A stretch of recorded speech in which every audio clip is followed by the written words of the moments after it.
Yo, what's up guys, it's Anthony with Above Average TV. The TV stands for Tech Videos, and today I'm going to be discussing why I'm getting the iPhone XR and why you should pick one up too. So I know a lot of reviewers out there have been bashing on the XR because it's too expensive for what it is, but lots of them don't understand the mind of the average consumer. To the average person, the XR is still a good iPhone with lots of the features and capabilities that they're going to use on the day-to-day. Most of them don't even care about the tiny new features. And a quick example of this is when the iPhone 7 Plus came out, lots of people I know didn't even know about the 2x zoom that the secondary camera offered. In short, the average consumer I think is going to be satisfied with this product not only because it's one of the new iPhones, but because it has mostly everything they're going to ever need from their phone. Example, iMessage, FaceTime, social media, etc. So there are a few reasons why I'm personally getting the XR, the first being the price tag. What I think most tech YouTubers fail to acknowledge is that lots of people are on the iPhone Forever plans that allow them to upgrade every year. So if you got the Plus model such as I did last year, then the price was about the same, $800. What this means is that if you choose to upgrade when the XR comes out, most likely your payments will stay the same, but you will get a brand new phone, and that phone will have more similarities than differences to the higher end models.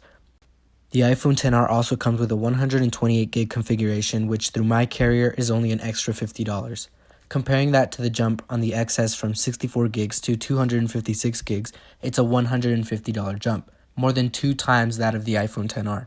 So, personally, as someone who likes a bargain, I think the iPhone XR is worth the money. The second reason I'm hoping to snag a XR this year is because of the screen. By now you've all heard that the screen on the iPhone XR is not HD, won't play HD video, and that it's ridiculous that Apple couldn't put a 1080p display in a brand new phone. So let me tell you why I think the screen is one of the good selling points for the iPhone. When I first heard about the screen, I too was concerned about how it would affect my media intake, but as I read more and more about the screen, I did my own comparisons, and I concluded that the screen resolution on this phone would not bother me.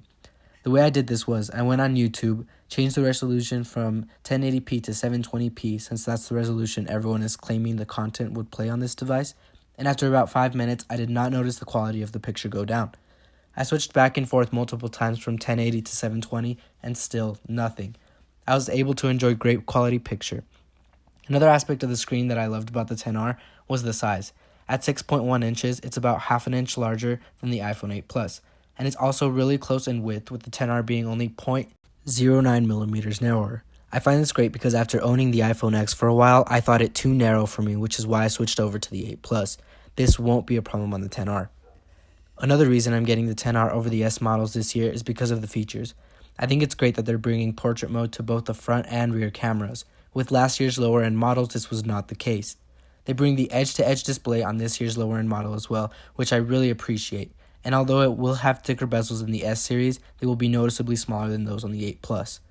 One of the best features about this phone, in my opinion, is the battery life. It's said to last an hour and a half longer than the iPhone 8 Plus, so I'm really excited to see how that translates to real-world usage. But the fact that it's even possible in their test is just another positive for this phone. Face ID also makes its way onto this year's cheaper model, but if I'm being honest, I still prefer the convenience of Touch ID over Face ID. Along with bringing this on, you do get extra features such as Animoji and the previously mentioned front-facing portrait mode. I do understand that many people think that this phone isn't worth it, but that's an opinion. To many others, it is a great deal for what you are getting. And I know it's not the greatest phone you can get right now, but it makes sense for some, me included. Whether you like it or not, the iPhone XR is going to sell. So that's it for today's video. If you liked it, give it a thumbs up and consider subscribing for more great content like this. Thanks for watching.